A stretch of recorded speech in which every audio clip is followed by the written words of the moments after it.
Well, the gi is back on. So you know what that means? That's right. It's time for some more black belt Bible study tips from an actual black belt. And before we jump into this, really cool news. We just passed 7,000 subscribers last week here on the channel. And I have something really cool to announce. When we hit 10,000 followers, we're going to be giving away an entire set of the Anchor Bible Dictionary. If you want to buy that new on Amazon, it's going to set you back about $1,400. Even finding used copies are going to be a couple $100. But we have a friend of Disciple Dojo who is also a biblical scholar who's been paring down his personal library, and he donated the entire set of the Anchor Bible Dictionary. And I said, you know what? This would make for a great giveaway for one of our subscribers on the channel. So stay tuned. The only way you're going to know about it when we do this contest is if you subscribe and if you click the notifications icon that lets you know when we have new content posted here on the channel. It's one of the biggest ways you can support this ministry. But there are two other ways you can support this ministry as well. The first is if you are a grappler, a jiu-jitsuer, a martial artist, or you just like workout gear, our Disciple Dojo rash guards are available over in our online store. We also have yoga pants. We've got t-shirts. We've even got our award-winning coffee mug that has the entire Old Testament timeline. It hasn't actually won any awards, but it is awesome. And it's one of the many gifts we have available over in our online store. So hop over, check it out. Anything you buy there helps support this ministry. And lastly, the most important way you can help us, at least tangibly, is by becoming a monthly Dojo donor. Everything we do at the Ministry of Disciple Dojo is entirely donor funded. We rely on our monthly donors to do anything and everything ministry wise. So if you've benefited in any way from Disciple Dojo, we would love for you to partner with us at whatever amount you can afford per month. Okay, now that that's out of the way, here are 6 black belt Bible study tips for the book of Numbers.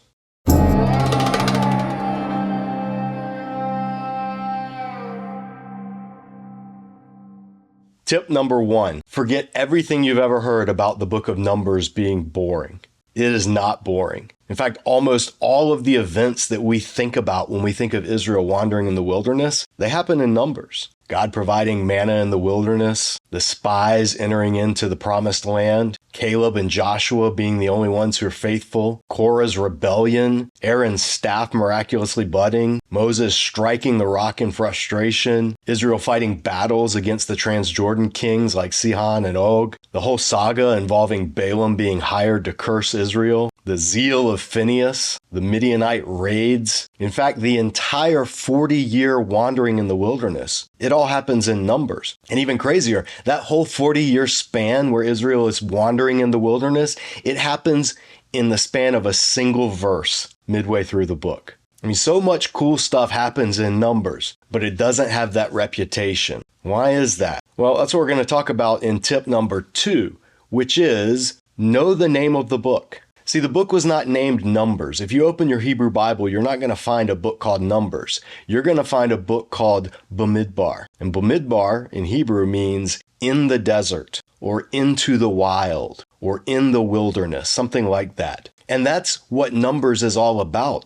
Numbers is Israel's life as God's people, out of captivity, saved from the pursuing Egyptians, given a covenant identity at Mount Sinai, given a portable Mount Sinai that will follow them around so that God's presence is always with them. If you don't know what I'm talking about there, see our video series here on the backgrounds of Mount Sinai after you watch this for a deeper dive on that. But all of that happens as God is transforming his people in the wilderness. And that's a key theme throughout the book, is the people being transformed in the wilderness. God uses the wilderness as a retreat, as a boot camp, so to speak, getting his people away with him and reconstituting their identity. Remember, Israel had just spent 400 years existing as slaves in the most powerful empire in the world at the time. So God is bringing order out of such chaos. They left Egypt as a rabble of former slaves and a mixed multitude of people who recognized that this God is the one true God, not the gods of Egypt. But after salvation, what? Well, Numbers gives us the what. And the first chapters of the book are all about God ordering what was once disordered.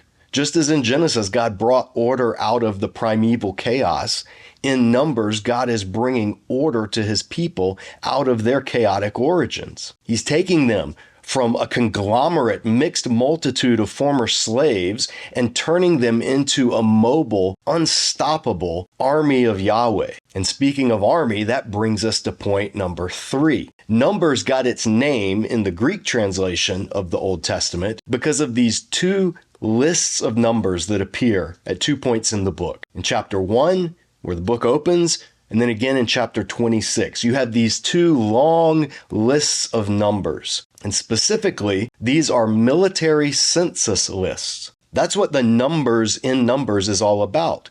Israel's military force.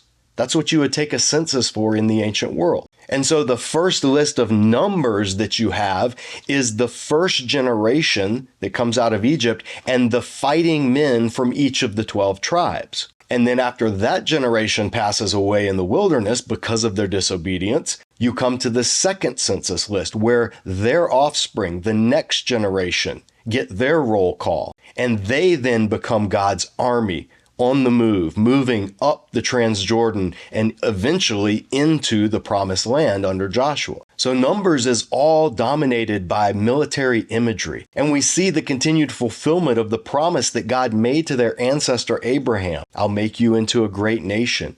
And even the promise, those who bless you, I will bless. Those who curse you, I will curse. And we see people arraying themselves against the Israelites to curse them, in the case of Balaam, literally, but yet that being foiled time and time again as the people remain faithful to their covenant God. Because God is encamped in the midst of his people. They're a mobile army with a portable Mount Sinai, a portable mountain of God, that leads them into battle and dwells among them. No other nation in the history of the world had anything like that. It was revolutionary at the time. But what we see in the book of Numbers, that first generation that came up triumphantly, marching out of Egypt according to their ranks, as Exodus puts it, at the first sign of opposition in the land of Canaan, when they were on the cusp, they only had maybe a couple of weeks tops in terms of their journey to get where they had been longing for all along. When they see what they have to face in the promised land, they immediately rebel against God. And they rebel hard. This is no inadvertent rebellion. This is no, Moses has been going on the mountain so long, so we need some gods to worship, like at the golden calf incident. As bad as that was, this is even worse. They see the promise of God. They see the land before them. They see the report that the spies brought back, the actual physical evidence of the bounty of the land, and they reject it. And not only do they reject it, they reject the one who God had used to bring them out of captivity, and they decide they want to go back into captivity, back to Egypt. And it's at that point, God's done with them. That generation, other than Joshua and Caleb, that generation apostatizes. They fail to enter into the fullness of the salvation that God had prepared for them. And this brings us to tip number 4 when you're reading Numbers. Numbers is a paradigm of the Christian life. The New Testament authors frequently looked back to the book of Numbers and the events in it when they were searching for how to present the life of faithfulness as followers of Jesus to God's people. Because just like the Israelites in the wilderness, followers of Jesus have been redeemed, have been saved. I mean, the language of being saved and being redeemed comes from the events of the Exodus. So God's people have been saved. They haven't entered into the promised land. They haven't, as the author of Hebrews says, entered into God's rest. They're in this liminal period, this now but not yet. They are God's redeemed people. They are saved, but they have to persevere in order to receive the ultimate benefit of that salvation. This is the paradigm of Numbers. Just like in Numbers, the author of Hebrews warns apostasy is possible. Those who do not continue in the faith that Jesus has secured for them are not secure. Now, Christians are going to differ Your theology is going to determine whether you think people who do apostatize were never truly Christian to begin with, as some of my Baptist or Reformed friends would say, or whether you think, like us Wesleyans, that no, it's possible, like Israel, who was brought out of Egypt and yet chose to go back into Egypt, someone who's brought out of captivity to sin can choose to go back into sin. Either way, the destiny is the same. It's forfeiture of life with God in the promised land. That's the paradigm of Numbers, and that's what the New Testament authors use to urge believers, followers of Jesus on. In 1 Corinthians 10, Paul lists the events of the Exodus and mostly the events in Numbers, and specifically tells the Corinthian Christians, these things were written as a warning for you. When Jesus is describing what salvation is going to entail in the most famous passage in the entire Bible, John 3:16, right before that, read the passage, look a few verses before the famous John 3:16, Jesus says, just as Moses lifted up the serpent in the wilderness, so too the Son of Man will be lifted up. He's talking about the incident in Numbers. He's talking about the bronze serpent that God commanded Moses to make, that the people were to look to in order to avoid the effects of the judgment that their sin had brought upon them. When the New Testament authors in 2 Peter and Jude and Revelation want to describe the dangers of false teaching, seducing God's people, pulling people away from fellowship with one another, destroying the new covenant faith, what example do they use? They all use the prophet Balaam. Because in the story in Numbers, Balaam seduced Israel away from worship of God. And that was the one way that this mighty army of Yahweh, the Israelites, the one way that they could be beat, the only way, was to sever the covenant relationship that they had entered into with their divine king. That's the only way God's people could be destroyed. And that's exactly what Balaam counseled the enemies of Israel to do. So the lessons in Numbers have so much to say to modern Christians, followers of Jesus. It's a different covenant, but it's the same paradigm. And this gets lost a lot of times because Numbers, on first glance, seems to be a book that's haphazardly thrown together and that has these weird lists and some rituals and then some narratives and then some poetry and then more lists and on and on. But the more time you spend with Numbers, the more you see just how pertinent and relevant it is to God's people in every age. But it's not easy, and there are some things in Numbers that are hard to understand, and that brings us to tip number 5 when reading the book of Numbers, and that is understand that the way ancients used numbers is not always the same as how we moderns use numbers. When we think of numbers, we as modern readers think of things like mathematics. We think of data. We think of measurement. We use numbers to denote precision. The ancients didn't always use numbers in that way. And there's a legitimate debate among Bible-believing, even evangelical scholars on how the numbers in the book of Numbers are actually functioning. And it can get a little bit technical, but at its core, it revolves around the Hebrew word for thousand. The Hebrew word for thousand is the word Aleph. And in the Bible, it frequently does mean thousand. That's the word for thousand, Aleph. But it doesn't always mean thousand.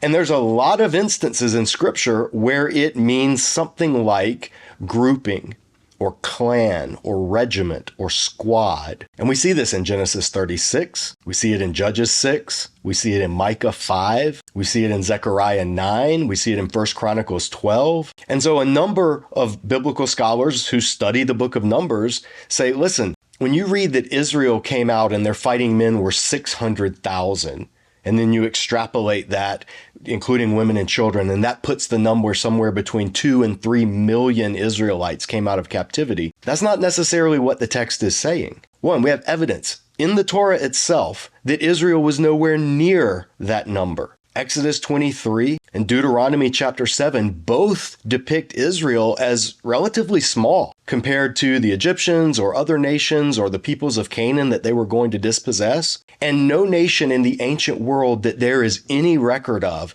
had a population even remotely close to 2 or 3 million people. And the fact that Pharaoh could send out just 600 chariots to bring back the Israelites, it's hard to imagine 600 chariots being anything that would threaten 2 to 3 million people. So a number of interpreters have looked at these bits of internal data from the text, as well as external data like archaeology and historical population sizes. And they've said the idea that 2 to 3 million Israelites, plus all of their animals, came out of Egypt, moved across the desert, camped at the base of a single mountain, not only does it not make logistical sense, but it's hard to defend just from the text itself that we read in Scripture. I mean, in Numbers chapter 3, you're going to read that the total number of firstborn was only 22,273. So if 1,000 means 1,000,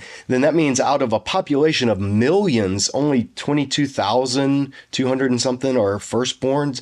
The math just doesn't add up. And this is something that interpreters of the book of Numbers have struggled with and proposed different solutions for. So if you read Aleph as 1,000, literal 1,000, and therefore you think over 600,000 fighting men came out of Egypt, and then you add the women and children, you're going to have to defend a population of 2 to 3 million people moving through the desert and all that entails logistically, which is kind of hard to imagine. Now, God's a God of miracles. He can do anything. And so that in and of itself is not necessarily a reason to dismiss it. But when you look at how Aleph is used elsewhere throughout the Hebrew Bible, and you see instead of 600,000 fighting men coming out of Egypt, you see something like maybe 600 regiments of fighting men, or 600 clans, 600 units, companies, whatever term you think best translates the Hebrew word Aleph. What you end up with is something in the neighborhood of 20,000 to 50,000 Israelites coming out of Egypt. Still a pretty big number, but something that can fit inside a lot of college football stadiums. That takes away some of the objection that people have to seeing the Exodus as an historical event. And it's a possible way to read the text. So just keep that in mind. The numbers in Numbers may or may not be literal, everyday mathematical numbers. Something else may be going on with them. And to find out what that is, we move to point 6 in reading the book of Numbers.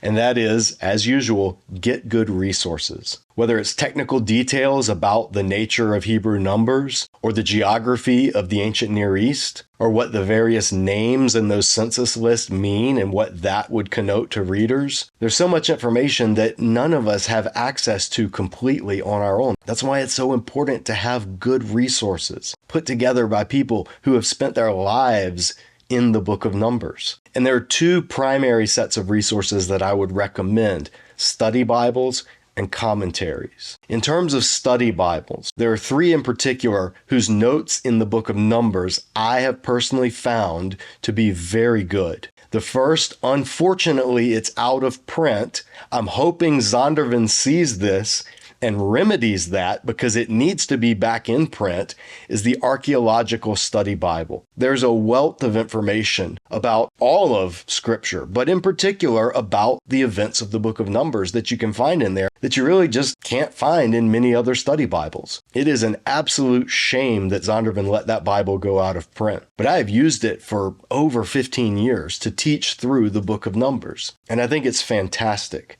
Another good study Bible that handles the technical questions that you might have about the text of Numbers is the Net Bible, Full Notes Edition, either digital or the print version. There are a lot of questions about what a passage says in different places throughout Numbers, like how to best translate it from Hebrew into English, and that's where the notes of the Net Bible shine. The Net Bible translation itself, it's okay, but the notes to the Net Bible are absolutely invaluable. And then one more study Bible that I found especially good in presenting the different views of Numbers and how Numbers ties into the overall theology of the Bible is the Biblical Theology Study Bible. The notes in it on Numbers are great. So there are other good study Bibles out there, but those are 3 in particular that when it comes to the book of Numbers, I think do a good job. In terms of commentaries, there are 3 commentaries that I'm going to highlight for Numbers in particular, although there are many good ones out there. But the ones that personally I have found very helpful are Timothy Ashley's commentary in the New International series. This one's a bit technical, but he does a great job walking you through the text. R. Dennis Cole's commentary on Numbers in the New American Commentary series. Probably on par with Ashley's in terms of how technical it gets, particularly in the footnotes, but still an easily readable and easy to follow discussion of the book and the different problems and issues that arise through studying numbers. And number 3 is Dennis Olson's commentary in the Interpretation series. You can see it's not nearly as extensive as the other two, and it's not technical. This series is aimed more at mainline preachers and teachers, but Olson's insights from numbers are great. He points out things that other commentators don't always catch. It doesn't go as deep, especially if you're looking for a verse-by-verse format, but he does pull out a number of really good insights in the book of Numbers. So those are my 6 tips for reading this woefully neglected book. I'm going to say, of all of the books in the Torah, of Genesis, Exodus, Leviticus, Numbers, and Deuteronomy, Numbers could be my favorite. Numbers and Genesis are tied at the very least. And I might lean a little bit towards Numbers in terms of books that I think are both profound and applicable for Christians today. Now, if you want to walk through the entire book of Numbers, chapter by chapter, in 30-minute chunks, either in audio format or here on YouTube, I'm going to put links in the description below to our series here at Disciple Dojo, Numbers into the Wild. We taught it back in 2017. In fact, we spent literally the entire year of 2017, week in and week out, walking through the book of Numbers. So if this video has in any way piqued your interest to take another look at this book of the Bible, that's the first place I would recommend that you go. And of course, I'd always recommend that you check out the videos on Numbers over at the Bible Project. That's one of the organizations that we have been supporting and recommending from the early days when Bible Project was still a crowdfunding enterprise. So let this video hopefully be a springboard to get you wanting to dig deeper into the book of Numbers. There is treasure in this book, but it does take some digging. So that's all for this video. What tips do you have for reading and studying the book of Numbers, especially if you're a biblical scholar, a Bible teacher, a pastor, a preacher? What are some things you found especially helpful in appreciating this book of the Torah? Leave those in the comment section below. I'd love to hear them. That's all for now. Again, subscribe if you haven't already. Stay tuned for more cool stuff coming up here at Disciple Dojo. And as always, keep training, keep sharpening your sword. We'll see you next time back here at Disciple Dojo.